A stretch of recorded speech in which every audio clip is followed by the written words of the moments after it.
بسم اللہ الرحمن الرحیم۔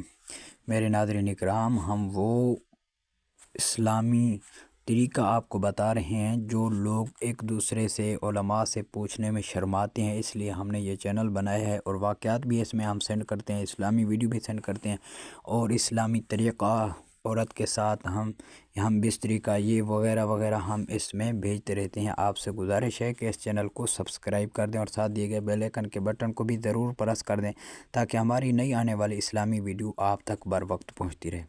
عزیزان قدر برادران اسلام، آج ہم دو طریقے لے کر آئے ہیں آپ کے لیے، جس سے ایک طریقہ وہ ہے جو ہر انسان اور ہر جانور بھی وہ طریقہ استعمال کرتا ہے۔ ایک دوسرا طریقہ ہے جو حدیث مبارکہ میں ہے، ذکر ہے، اس طریقے سے اگر انسان ہم بستری کرتا ہے، اپنی عورت کے ساتھ سوتا ہے، تو اس کے حمل ٹھہرنے کے بڑے چانس ہیں۔ اگر وہ طریقہ آپ اپنائیں گے تو آپ کے پاس بچہ بھی پیدا ہوگا اور بہت لطف اندوز بھی آپ ہوں گے۔ جماع کرنے کا طریقہ شریعت مطہرہ نے بیوی کے پورے بدن سے ہر طرح نفع اٹھانے کی اجازت دی ہے، البتہ لطاوت یعنی پچھلے مقام میں صحبت کرنا بیوی سے بھی حرام ہے کہ وہ جماع کرنے کا محل اور مقام ہی نہیں، اس لیے صحبت اگلے حصے ہی میں جائز ہے اور اس کے لیے جو بھی طریقہ اختیار کیا جائے شریعت میں اس کی منامات نہیں، البتہ اشارتاً دو طریقے اچھے اور عمدہ معلوم ہوتے ہیں۔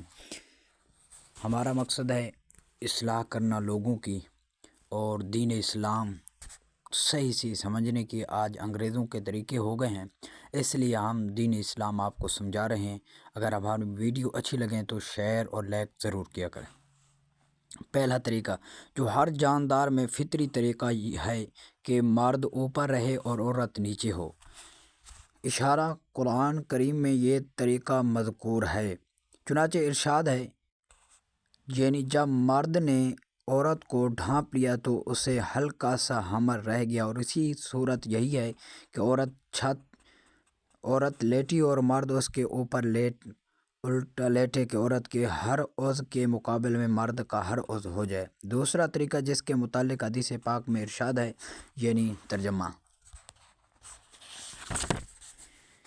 جب مرد فرج کی چاروں جانب کے درمیان بیٹھ جائے، پھر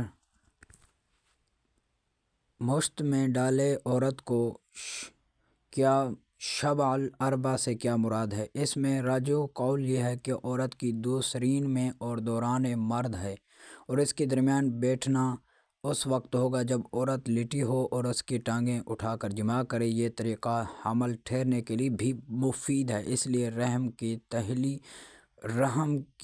تھیلی باہر کی طرف ذکر کے بل کے مقابل آ جاتی ہے، اس لیے اس سے حمل زیادہ ٹھہرتا ہے۔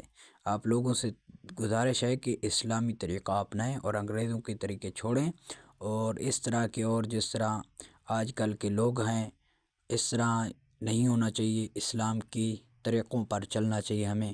ہم وہ طریقے بتا رہے ہیں جو انسان ہر کسی سے پوچھنے میں شرماتا ہے، اس لیے ہماری ویڈیو آخر تک ضرور دیکھا کریں۔